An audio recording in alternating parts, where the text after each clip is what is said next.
If you like the Cars and want a solo just like Elliot Easton, this video might be just what you needed.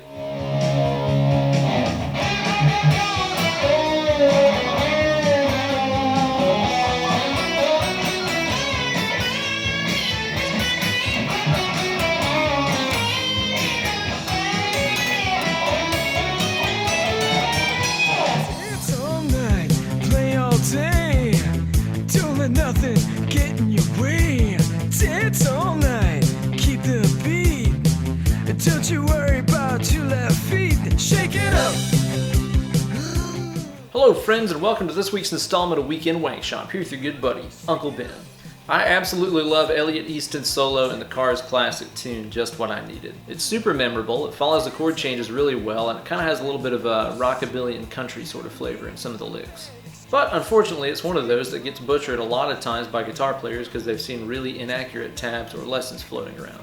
And because I don't want to contribute more to the old junk heap, I decided to watch a bunch of old live videos of the Cars and have come up with a version of the solo that I'm pretty sure is note for note, position for position, perfect to the original.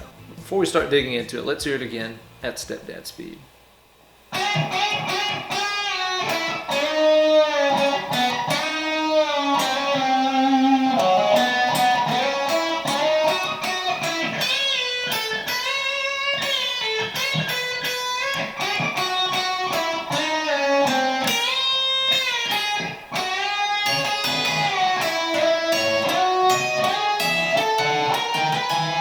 And as always, there's a full tab for this on my Instagram page, so be sure to go over to Instagram and find Ben Eller Guitars. Find the tab for this week's lick, learn how to play it, and then upload a video of yourself shredding through it along with the hashtag Weekend Wank Shop. Solo is in standard tuning and in the key of E major. First thing in the solo is this set of licks right here.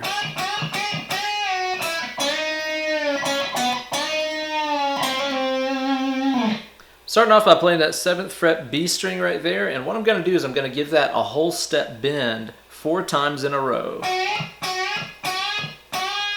After the 4th one, just let it right back down. So all those other bends, what we've heard is we've heard them go up and then get choked out. You see how I'm kind of touching the string over here with my picking hand just to shut it off, because you don't want to hear the bend going like this, up and down like that. You want to just hear the bend come up and then get stopped. The first 3, and then the 4th one you let it up and then back down. So you have, after those bends, play the 5th fret B string, and then you're going to play the 6th fret G string with a whole step bend, and then you're going to let it back down into position 2. After that, you're going to play the 6th fret G, then the 4th fret G, just like that. Next, you're going to play the 6 on the G again with a whole step bend, let it down, and then you're going to play the 5th fret G string here. And what I did right there is I picked it, hammered on the 6th, then pulled back off to 5. So you got your handful of bends on the B, up and down, 5th B, 6th fret G string with a whole step bend, up and down, 6, 4, whole step bend again, let it down, 5 with your hammer on pull off. Here's the second section.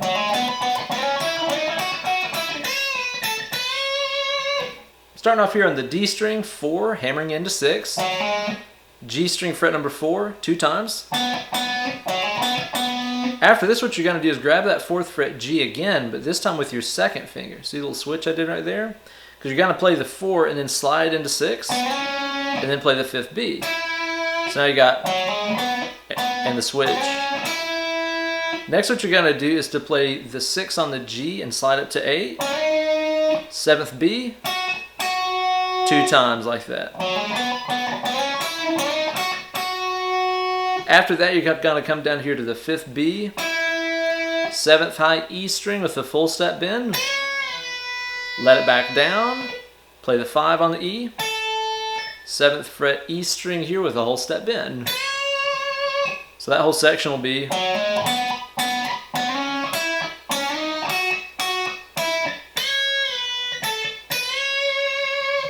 so that last section had us ending with that full step bend here on the 7th fret high E string, right? That bend holds over into the next measure, and what you're going to do is with the string still bent, pick it again and let it down, and then play the 5th fret high E. That's how the next section starts. Because again, we're coming out of... Here's the hold, and then I let it down, just like that. Now the next lick on the E is like this. I'm hitting the 7th fret high E string, giving it a whole step bend, and then choking it right up at the top of the bend. See the right hand grabbing the bend like that? At the top. Because I want to be able to let the string down without you hearing it. Again, it's not this.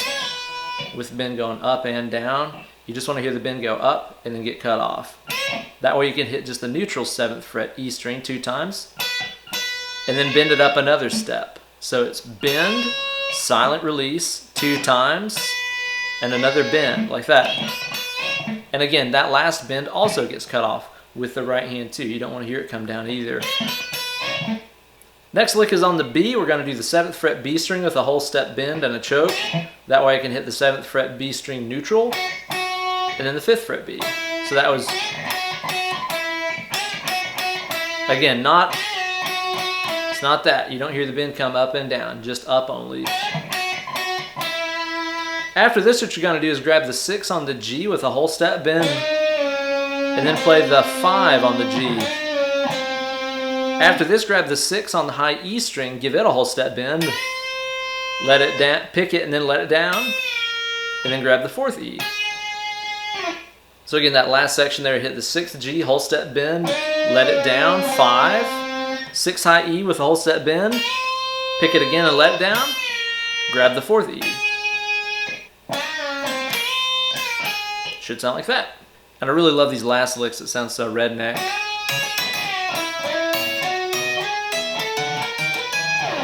Alright, this is a classic kind of pedal steel sounding lick. I'm going to grab the 7th fret B string with these 2 fingers and do a whole step bend and hold it up there.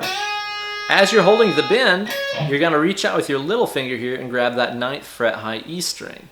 So this is a little bit of a stretch, holding this bend up and grabbing that 9th fret high E string. Got to kind of do the shocker, harder than you've ever done it before in order to make that lick work.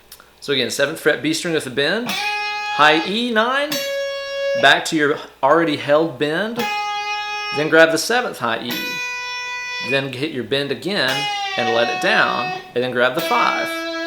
So for that entire section there, that B string is just being held solid at that whole step bend from F sharp to G sharp,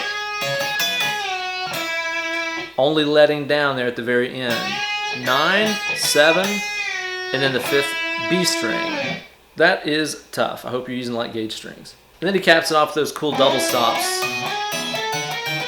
Now I'm playing these with my pick on the G string and my middle finger on the high E string, kind of a hybrid picked style, but you could just as well use down and up strokes if you wanted to. The first couple have slides. I'm going to slide into the 9th fret G, play the 9th high E, hit that 9th G again and slide into 11, 11th high E, then hit that 11th G and slide into 13, 12th high E. So now you've got slide, slide, slide. After this, what you're going to do is to grab both strings on 14. I'm going to play 14th G, 14th E, 15th G, 15th E, 16th G, 16th E. And then just kind of slide off like that. Like that. It sounds like on a couple of those, like around the 11 and 13 and 14 area, sometimes it almost sounds like the finger is already sliding before he picks the note, which almost creates kind of a triplet sound. I think it's an accident, but I'm not exactly sure about that. So if you let your left hand get a little ahead, it'll actually probably make it sound a little bit more authentico. So all together, one more time.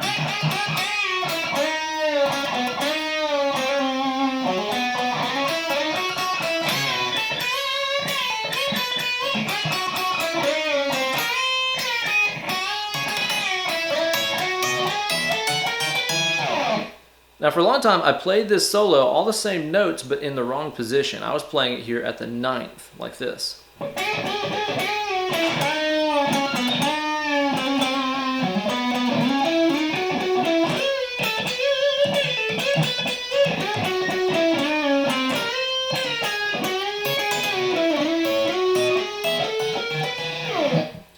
So again, that's all the exact same notes. The timbre is a little bit different because I'm playing on thicker strings higher up. The way he plays is on the thinner strings down lower on the neck. So it's kind of sort of the same. But I will tell you, there's one lick that if you played in this position is much easier than the way that he plays it down here. It's that pedal steel sounding lick. That's probably the lick that's bound to give you guys the most trouble, especially if you're playing on heavier gauge strings or longer scale guitar. So I want to give you this alternative for how to play that lick in this position. And again, this is replacing this lick. That little bastard. So the way I used to play it, and the way I still kind of play it sometimes, because it's just a little bit easier, is I'll grab the 11th fret G string and give it the whole step bend and just hold it up there. 9th fret E, back to your bent G, 12th fret B, back to that held bend, let it down, 9th G. So this is taking place across 3 strings instead of 2, but you can see it's much less of a stretch, and it's easier to bend that G up here than it is the B down here. So again, you grab the 11th G and hold it up, 9th E, hit the bend again, 12th B, hit the bend again and let it down, 9th G. Just an alternative. So there you go, guys, a whole lesson on how to play one of my favorite classic rock and roll solos ever. I find he's a really super underrated player. Be sure to check out his leads in some of their other tunes, like My Best Friend's Girl and stuff like that as well. Thank you guys so much for watching. Be sure to like this video and subscribe to my channel. You guys can also follow me on Instagram and Twitter at Ben Eller Guitars. You can find me on Facebook.com/UncleBenEller. And if you'd like to book some one-on-one Skype lessons with me, be sure to drop me an email, benellerguitars@gmail.com. Stay tuned for another cool lesson next week. Cheers.